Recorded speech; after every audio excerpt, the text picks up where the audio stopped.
मित्रांनो, आज आपण बघणार आहोत ते कोळंबी भातची रेसिपी।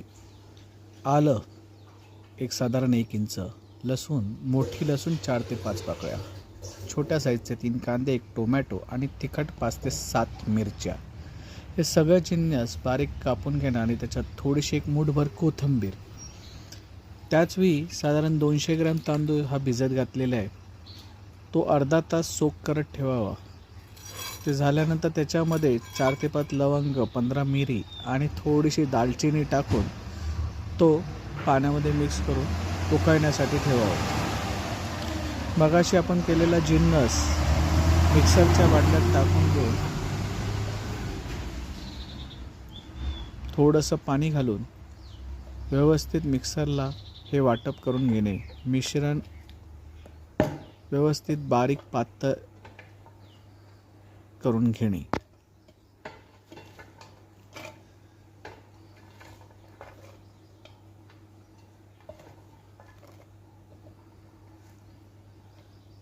हे सगळं मिश्रण होत असताना आपण एक 100 ग्रॅम कोलंबी, सोललेली 100 ग्रॅम कोलंबीला मीठ लावून ठेवलेलं आहे। तर हे वाटप व्यवस्थित मिक्सरला लावून घेतल्यावर कोथिंबीर जर टाकली तर हे साधारण हिरव्या रंगाचं दिसेल। तर तुम्हाला हिरवा रंग नको असेल तर तुम्ही कोथिंबीर चिरून टाकू शकता।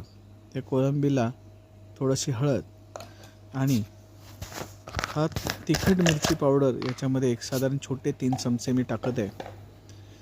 तिखटपणा हा तुम्ही तुमच्या आवडीनुसार कमी जास्त करू शकता। हे सगळं लावून झाल्यानंतर कोलंबी मिक्स करून एक 10 मिनिटं ठेवून दे।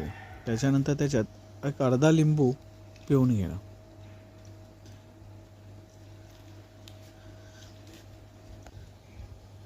तुम्ही जे काही खाद्यतेल वापरत असेल ते प्रेशर पॅनमध्ये खाद्यतेल तापवून घ्यायचं आहे आणि हे खाद्यतेल तापल्यानंतर जो आपण शेजारी भात ठेवलेला आहे तो साधारण 60 ते 65% शिजला असेल। याला फोडणी देताना मात्र कोळंबी भात असल्याने कोळंबीची फोडणी द्यायची। ह्या कोळंबीला बघाशी आपण मीठ, मसाला, हळद आणि लिंबू ह्या 4 गोष्टी लावलेल्या आहेत। हे साधारण एक 5 ते 7 मिनिटं तेलात परतून घ्यावे, ज्यामुळे कोळंबीला लावलेल्या मसाल्यांचा स्वाद तुम्ही जेवताना येईल। आग